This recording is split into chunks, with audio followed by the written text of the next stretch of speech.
Hello and welcome to daily wise teaching aptitude यानी कि शिक्षण अभिरुचि के लेक्चर नंबर 5 में आप सभी का स्वागत है।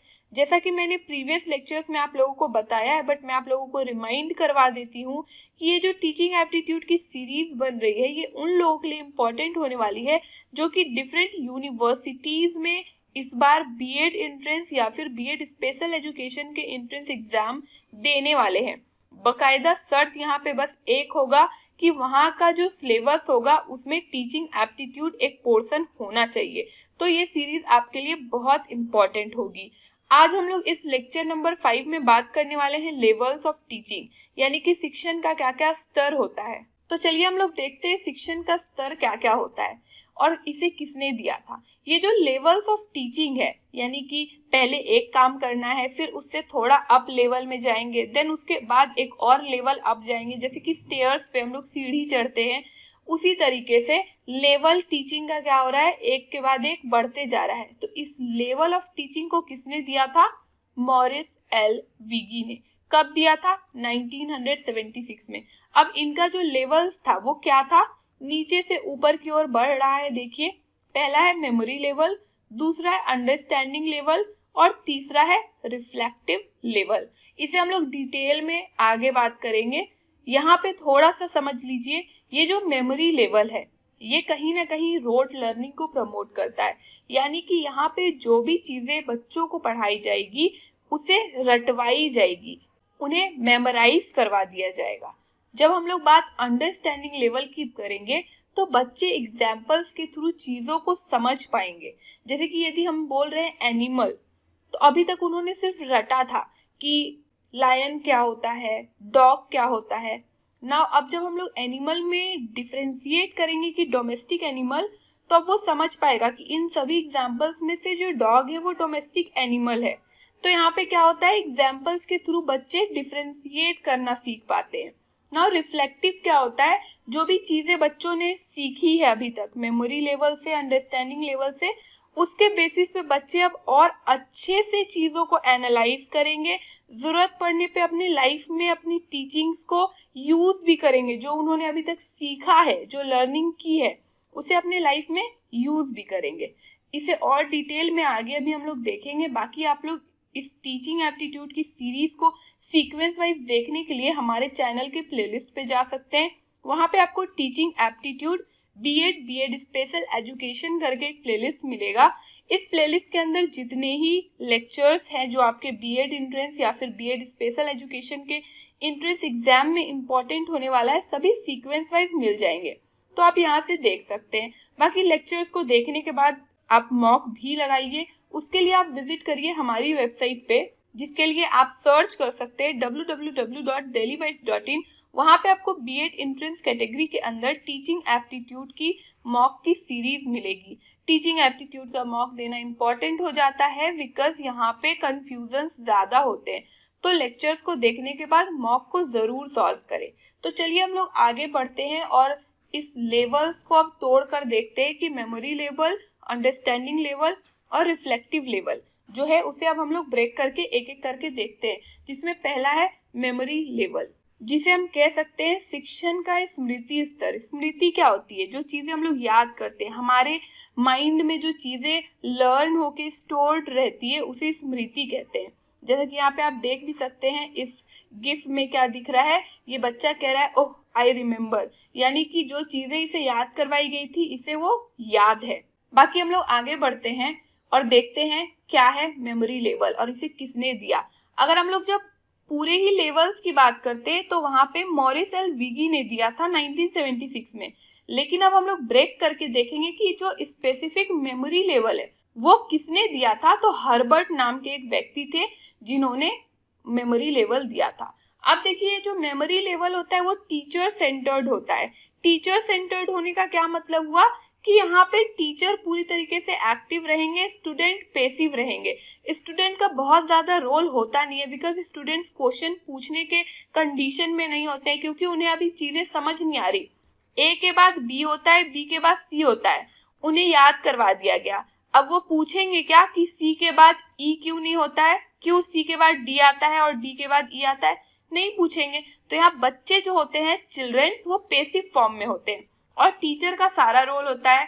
यहाँ पे सिर्फ ABC क ख ग या 1 2 3 ही नहीं, बाकी आगे की जो पढ़ाई होती है जैसे कि एप्पल की स्पेलिंग याद करवा देना, इस तरीके की जो भी चीजें होती है उसे टीचर क्या करता है, स्टार्टिंग फेज की जो लर्निंग होती है हमारी वो क्या करते हैं टीचर हमारे माइंड में स्टोर कर देते हैं। जैसे कि यहाँ पे आपको इस इमेज में दिख रहा होगा कि ये बच्चे का जो ब्रेन था वो खाली था, यहाँ पे अब क्या किया टीचर ने चीजें स्टोर करना शुरू कर दी। अब माइंड में एक क्वेश्चन आता होगा कि रोट लर्निंग तो बहुत अच्छी चीज नहीं मानी जाती है, तो हम लोग फिर क्यों रोट लर्निंग को पढ़ रहे हैं। तो देखिए स्टार्टिंग का जो फेज होता है वहां पे ये चीजें याद करवानी जरूरी होती है।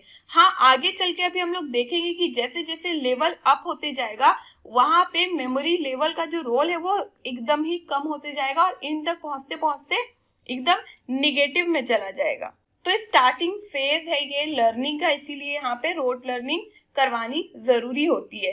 ये लोवेस्ट लेवल ऑफ टीचिंग है क्योंकि सबसे पहले यही करवाया जा रहा है, जैसे कि ABC याद करवाया जाए, एप्पल बॉय ये चीजें याद करवाई जाए, इसकी स्पेलिंग याद करवाई जाए, जनवरी फरवरी ये सारी चीजें याद करवाई जाए। तो ये सभी क्या है, सिर्फ मेमोरी बेस्ड है, बच्चों को सिर्फ याद करवाया जा रहा है। और जैसा कि मैंने कहा यहाँ पे जो स्टूडेंट्स है वो पैसिव फॉर्म में है, बहुत ज्यादा एक्टिव नहीं दिखेंगे। और क्योंकि ये टीचर सेंटर्ड है यानी कि यहाँ पे टीचर बहुत ही ज्यादा एक्टिव दिखेगा और सारी चीजें जो एजुकेशन सिस्टम है वो टीचर के इर्द गिर्द होगी। जो टीचर बताएगा वो बच्चा लर्न कर लेगा, यानी कि स्मृति अपने मस्तिष्क में बैठा लेगा उन चीजों को। अब देखिए ये मेमोरी लेवल बहुत जरूरी है, जब तक कोई पर्सन मेमोरी लेवल को नहीं कंप्लीट करेगा तब तक वो आगे के लेवल में नहीं मूव कर सकता, जो कि है अंडरस्टैंडिंग लेवल। अंडरस्टैंडिंग का क्या मतलब हो गया, समझ। अब देखिए जैसे हमने देखा कि मेमोरी जो था उसे किसने दिया था, हर्बर्ट ने दिया था। तो उसी तरीके से अंडरस्टैंडिंग लेवल की जब हम लोग सेपरेटली बात करते हैं तो उसे किसने दिया था, मॉरिसन ने दिया था, HC मॉरिसन। अब यहाँ पे क्या चेंजेस देखने को मिलेगा मेमोरी लेवल के कंपैरिजन में, यहाँ पे बच्चे एग्जाम्पल्स के थ्रू समझने लगेंगे चीजों को। जैसे कि मैंने कहा अभी कुछ देर पहले कि एनिमल्स के बहुत सारे नेम बच्चों को लर्न करवाए जाए, एनिमल बर्ड सारी चीजों के। अब इसमें से बच्चे डिफ्रेंशिएट कर पाएंगे डोमेस्टिक एनिमल कौन है एग्जाम्पल्स के थ्रू। ये नहीं कि डोमेस्टिक एनिमल का डेफिनेशन याद करवा दिया, अगर डोमेस्टिक एनिमल का डेफिनेशन आप याद करवाते तो वो मेमोरी लेवल के अंदर आएगा। लेकिन अब जब आप बताने लगे कि डॉग कैट ये सभी क्या है, डोमेस्टिक एनिमल है, तो एग्जाम्पल्स के थ्रू बच्चे समझ पाए। अब अगर आप कहेंगे कि टाइगर डोमेस्टिक एनिमल है तो इस स्टेज में वो बच्चा इस चीज को आइडेंटिफाई कर पाता है बिकॉज उसने मेमोरी लेवल में इस चीज को लर्न कर रखा है कि डोमेस्टिक एनिमल किसे कहते हैं। तो अब अगर आप कहेंगे कि टाइगर डोमेस्टिक एनिमल है, देन जो चाइल्ड है वो इस स्टेज में पहुंचकर इस लेवल तक पहुंच जाता है कि वो वहां पे आपको करेक्ट करने लगेगा कि नहीं टाइगर डोमेस्टिक एनिमल नहीं है। यहाँ पे बच्चे सही और गलत में एग्जाम्पल्स के हेल्प से क्या करते हैं, समझ पाते हैं सही चीज को।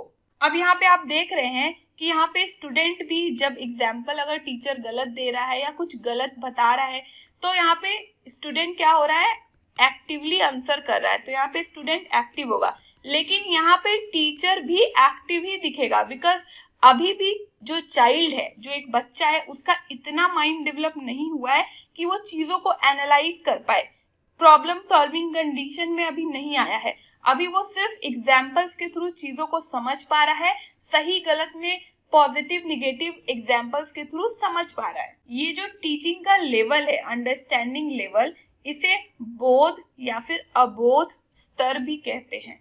बाकी अब मैंने क्या कहा, पहले एक बच्चा जब तक मेमोरी लेवल को नहीं पार करेगा तब तक वो अंडरस्टैंडिंग लेवल पे नहीं रीच कर सकता। अब एक बच्चा जब मेमोरी और अंडरस्टैंडिंग दोनों ही चीजें कर चुका है तो अब वो किधर मूव करेगा, रिफ्लेक्टिव लेवल ऑफ टीचिंग की ओर। यहाँ पे इसे हिंदी में क्या कहते हैं, चिंतन स्तर, शिक्षण का चिंतन स्तर।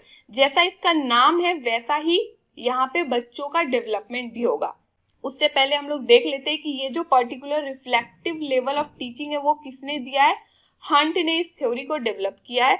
बाकी यहाँ पे देखिए, अब ब्रेक करके चीजों को समझते हैं। मेमोरी लेवल में बच्चों ने क्या किया, चीजों को याद किया। अंडरस्टैंडिंग लेवल में उसने एग्जाम्पल्स के थ्रू चीजों को समझा। अब जब रिफ्लेक्टिव लेवल में आ गया है, ये हाईएस्ट लेवल ऑफ टीचिंग है।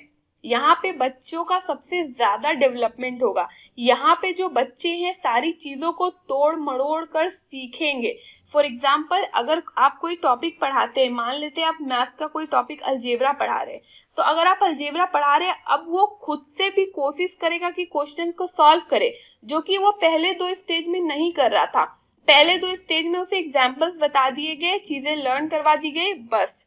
अब यहाँ पे बच्चा खुद से दिमाग लगाएगा। फॉर एग्जाम्पल, अगर आप बताएंगे कि x plus y plus 2x equal to क्या सॉल्व करके आएगा, तो 3x प्लस वाई। तो ये नहीं कि बच्चा मान लेगा कि चलो 3x प्लस वाई हो गया, इसके अलावा कुछ नहीं करना। अब वो हो सकता है डिफरेंट बुक्स उठाए, उससे सॉल्व करेगा डिफरेंट क्वेश्चंस, और उसे प्रॉब्लम होगी तो आपसे पूछेगा भी, और नहीं तो खुद भी प्रॉब्लम सॉल्व करेगा। तो इस स्टेज को प्रॉब्लम सॉल्विंग स्टेज भी कहते हैं। यहाँ पे बच्चे प्रॉब्लम्स यानी कि जो क्वेश्चंस है, चाहे लाइफ में आए या क्लासरूम में किसी टॉपिक से रिलेटेड आए, उसे खुद से सॉल्व करने की कोशिश करता है। और अगर वो कहीं पे स्टक हो जाता है, फंस जाता है, तो वहां पे वो टीचर की हेल्प भी लेता है। टीचर यहाँ पे एज अ फैसिलिटेटर यानी कि एक गाइड की तरह प्रेजेंट होता है। यहाँ पे टीचर बहुत ही ज्यादा एक्टिव नहीं देखने को मिलता, तो हम कह सकते हैं यहाँ पे जो teacher as a guide present है वो पैसिव फॉर्म में है। यहाँ पे सबसे ज्यादा एक्टिव कौन है, हमारा स्टूडेंट एक्टिव है। हर चीज स्टूडेंट करेगा।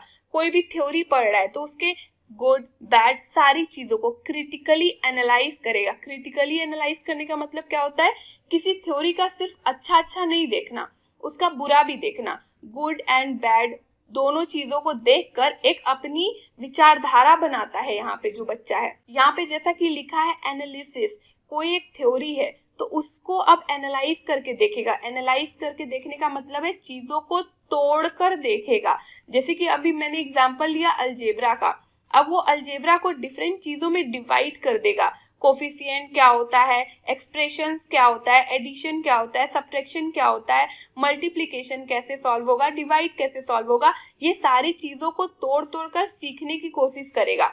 और सिंथेसिस, जब वो सारी ही चीजें सीख लेगा तब अब वो कंबाइंड वे में कह सकता है कि मुझे अलजेब्रा आ गया। अब वो एक तरीके से सारी चीजों को जब तोड़कर सीखा, देन उसे वो अब जोड़कर अपने हिसाब से, जैसे कि फॉर एग्जाम्पल अभी मैंने यहाँ पे एग्जाम्पल दिया ना, सॉल्व करने का। एक टीचर सिखा रहा है एक बच्चे को कि x plus 2x equal to 3x हुआ, कैसे जोड़कर टीचर ने सिखाया।